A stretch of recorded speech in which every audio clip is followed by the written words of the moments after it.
ADX Florence, Colorado, inside America's most isolated prison. The place designed to disappear people. There is a place in America where silence has become a weapon. A prison where some inmates spend years without touching another human being. A prison where the walls never move, the routines never change, and the outside world slowly fades into memory.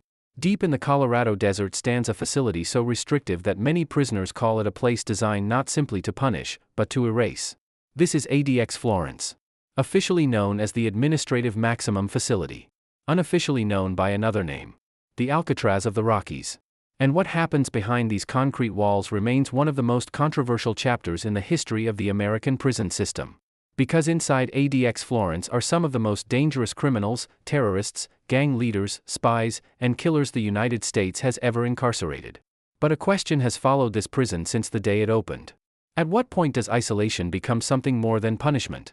And for the men locked inside these cells, what happens when years turn into decades without meaningful human contact? Those answers are waiting behind the steel doors. But first, it's important to understand how America ended up building a prison unlike anything that had existed before. If you're new here, make sure to subscribe and comment below where you're watching from. Because the story of ADX Florence is far stranger than most people realize. And what happens later inside the prison's isolation units is even more unsettling. Why ADX Florence was built. To understand ADX Florence, you have to go back to a time when federal prisons were facing a growing problem. Throughout the 1970s and 1980s, prison violence was becoming increasingly difficult to control. Certain inmates continued directing criminal organizations from behind bars. Others attacked correctional officers. Some organized riots. And a small number proved capable of manipulating prison systems regardless of where they were housed. Federal officials believed they needed something entirely different. A prison specifically designed for inmates considered impossible to manage anywhere else. Then came a turning point. In 1983, at the federal penitentiary in Marion, Illinois, 2 correctional officers were murdered by inmates in separate attacks on the same day. The killings shocked the Bureau of Prisons. Almost immediately, Marion entered permanent lockdown. The prison became a testing ground for extreme control measures. Officials studied the results closely. Years later, those ideas evolved into something even more restrictive. Construction began near the small town of Florence, Colorado. The location was carefully chosen. Remote. Dry. Surrounded by open land. Far from major cities. Far from distractions. Far from escape routes. When ADX Florence opened in 1994, it represented a completely new philosophy. The goal was simple. Control every movement. Predict every action. Eliminate every opportunity for violence. Every door. Every corridor. Every procedure. Every detail had been designed around one idea. Total security. But security came with a price. And many would argue that price was measured in human isolation. First impressions of the fortress. From a distance, ADX Florence looks more like a military installation than a prison. Concrete dominates the landscape. Gray walls. Heavy steel. Layers of fencing. Observation points positioned throughout the complex. The architecture itself sends a message. Nothing here exists for comfort. Everything exists for control. The prison forms part of a larger federal correctional complex, but ADX is different from the surrounding facilities. It occupies its own category. Its own level. Its own reputation.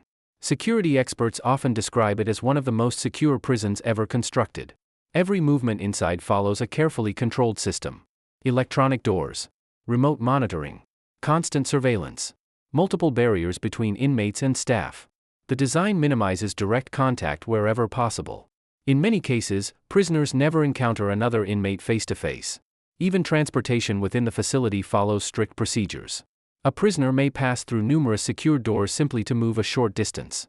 The goal is to ensure that no individual ever gains control of their surroundings. Inside ADX Florence, freedom is measured in seconds. And every second belongs to the institution. But the architecture is only the beginning. Because the true experience of ADX begins once the cell door closes. And for many inmates, that moment marks the start of a completely different reality. Inside the cell. Imagine waking up every morning in the same room. The same walls. The same ceiling. The same silence. Day after day. Year after year. For many prisoners at ADX Florence, this is life. A typical cell measures roughly 7 by 12 feet. The furniture is built directly into the structure. Concrete bed. Concrete desk. Concrete stool. Nothing can be moved. Nothing can be rearranged. The door is solid steel. Communication with the outside corridor is limited. The window offers little comfort. Rather than providing a view of the surrounding landscape, many windows are designed in a way that prevents inmates from seeing exactly where they are. They can see sky, perhaps a portion of a distant mountain, but orientation becomes difficult. Some prisoners have described losing their sense of place over time. The cell becomes their entire world. Meals arrive through a slot in the door. Conversations are rare. Physical interaction is even rarer. Hours blend together. Days blend together. Months begin to disappear. And this is where the psychological challenge begins. Because while the prison was designed to prevent violence, critics argue it may also create another problem. What happens to the human mind when isolation becomes permanent? The answer isn't simple. But later in this story, we'll examine what former inmates and mental health experts have said about life inside America's most isolated prison. The daily routine. At ADX Florence, routine is everything. Predictability reduces risk.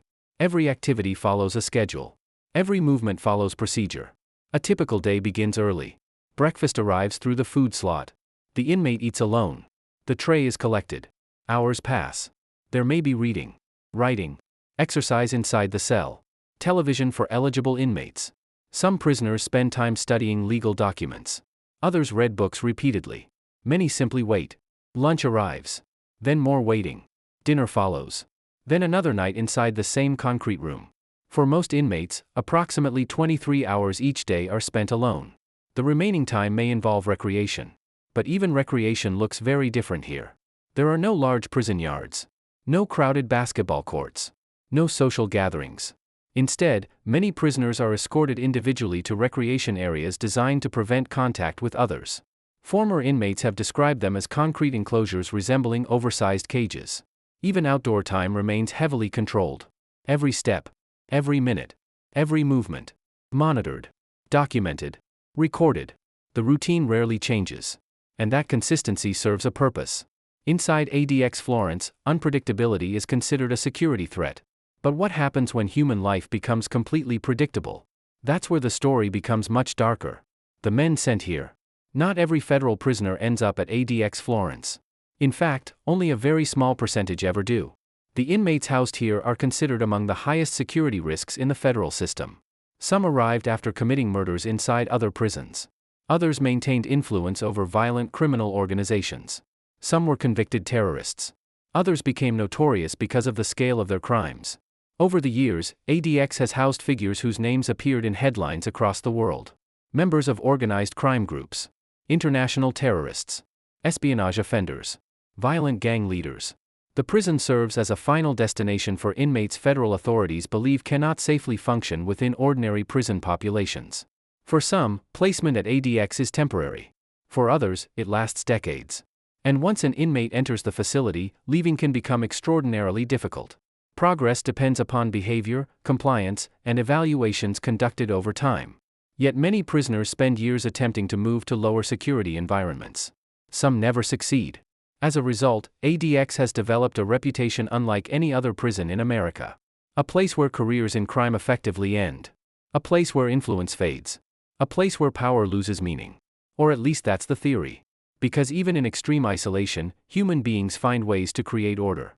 And inside ADX, a different kind of prison culture emerged. One built almost entirely without physical contact. Surviving the isolation. Most prisons operate according to social rules. Inmates form alliances. Groups develop. Hierarchies emerge. At ADX Florence, isolation changes everything. Prisoners often survive by creating personal routines. Some count days. Others count years. Many develop strict schedules to maintain a sense of purpose. Exercise. Reading. Writing. Studying. Repeating again. Without structure, time can become difficult to measure. Former inmates have described talking to themselves simply to hear a human voice. Others became intensely focused on minor details. A sound in the corridor. A shadow crossing the wall. The arrival of mail. Anything that broke the monotony. For some, religion became essential. For others, legal work provided purpose. Many learned that survival depended on protecting the mind. Because once routine disappears, something else begins to take its place. Loneliness. And according to critics, prolonged loneliness can become one of the most powerful punishments imaginable. What some prisoners experienced during long-term isolation would eventually spark lawsuits, investigations, and national debate. And that's where our story heads next. When silence becomes the punishment. For prison officials, isolation is a security tool. For many inmates, it becomes something much more personal. At ADX Florence, the greatest challenge is often not the concrete walls. It is the absence of human contact. Human beings are social by nature. Even in prison, most inmates interact with others throughout the day. They talk, argue, work, observe, exist within a community, however limited. At ADX, that community is largely removed. A prisoner may spend years seeing only correctional officers during brief interactions. The result can be profound. Former inmates have described feeling disconnected from reality. Some reported difficulty concentrating. Others struggled to remember simple details. A few said they became hypersensitive to sounds after years of silence. The creak of a door. A distant conversation. The sound of footsteps approaching a cell. Small things suddenly carried enormous significance. Mental health professionals have long debated the effects of prolonged solitary confinement. Some studies suggest extended isolation can contribute to anxiety, depression, paranoia, and cognitive decline. Prison officials counter that ADX houses inmates who present extraordinary security risks and that specialized mental health services are available within the institution. The debate remains ongoing. What is certain is that the environment affects people differently. Some adapt. Some endure. Some break. And within the walls of ADX Florence, there have been inmates who appeared strong enough to survive anything, until isolation became their greatest challenge. The lawsuits that exposed the inside. As the years passed, criticism of ADX Florence began to grow. Former prisoners, civil rights groups, mental health advocates, attorneys. Many argued that certain inmates should never have been placed in such restrictive conditions, particularly those suffering from serious mental illness. Several lawsuits brought national attention to conditions inside the prison. The most significant allegations centered on prisoners who experienced severe psychological problems while confined in isolation. According to legal filings, some inmates harmed themselves. Others displayed signs of mental deterioration. Some reportedly struggled to distinguish reality from hallucination. Federal officials rejected claims that the prison was intentionally cruel. They maintained that ADX was designed to manage inmates who posed unique threats to safety and security. At the center of the controversy was a difficult question. How do you securely house individuals considered extremely dangerous while also protecting their mental health? No simple answer emerged.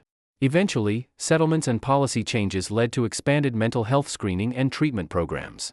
But critics continued to argue that the prison's very design created risks that could never be fully eliminated.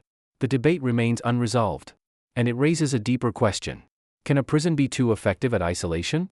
Because what happens next shows just how far the institution was willing to go in pursuit of control. The punishment inside the punishment. Most people assume prison itself is the punishment. At ADX Florence, there are levels within levels. Even among inmates housed in the facility, restrictions can become more severe. A prisoner who violates rules may lose privileges. Communication can be reduced. Recreation opportunities can be restricted. Progress toward less restrictive housing can stall. Everything is tied to behavior. Every action carries consequences. The system is designed to reward compliance and discourage disruption. Correctional staff document incidents carefully. Threats. Violence. Attempts to manipulate prison operations. Possession of contraband. All can affect an inmate's status. For prisoners hoping to leave ADX someday, disciplinary violations can be devastating. Years of progress may disappear overnight. This creates a unique environment.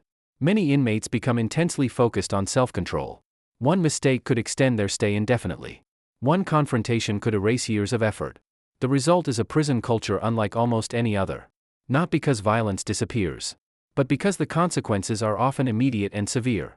Inside ADX Florence, discipline is not merely encouraged. It becomes a survival strategy. Communicating with the outside world. For inmates at ADX, connections to the outside world become precious. A letter. A phone call. A photograph. A brief reminder that life continues beyond the prison walls. Communication exists, but under strict controls. Mail is monitored. Telephone access is regulated. Visits occur under carefully supervised conditions. Many prisoners wait weeks for correspondence. Some families live thousands of miles away. Travel can be expensive. Visits can be rare. As years pass, maintaining relationships becomes increasingly difficult. Children grow up. Parents age. Friends move on. Entire chapters of life unfold without them. Former inmates have described receiving family photographs and staring at them for hours. Studying faces. Looking for changes. Trying to remain connected to people they could no longer physically reach. For some prisoners, those connections provide hope. For others, they become painful reminders of everything they have lost. And nowhere is that reality more visible than in the stories of the prison's most famous inmates. Men whose names became known across the world. Men who once commanded fear, influence, and power. Yet inside ADX Florence, they live much like everyone else. Behind a steel door. Alone. The famous names of ADX Florence. Throughout its history, ADX Florence has housed some of the most notorious inmates in modern American history. Terrorists responsible for deadly attacks. Leaders of violent criminal organizations. Individuals convicted of espionage. Murderers who committed crimes even while incarcerated elsewhere. Many arrived carrying reputations built over decades. Some had commanded criminal enterprises spanning multiple countries. Others became symbols of national security threats. Outside prison, their names generated headlines. Inside ADX, those reputations mattered far less. The institution was specifically designed to strip away influence. A gang leader cannot easily direct operations when communication is tightly controlled.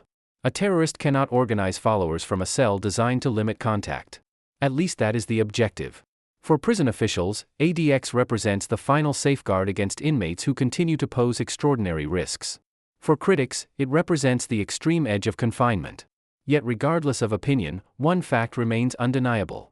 The men sent here are often considered among the most dangerous individuals ever held by the federal prison system.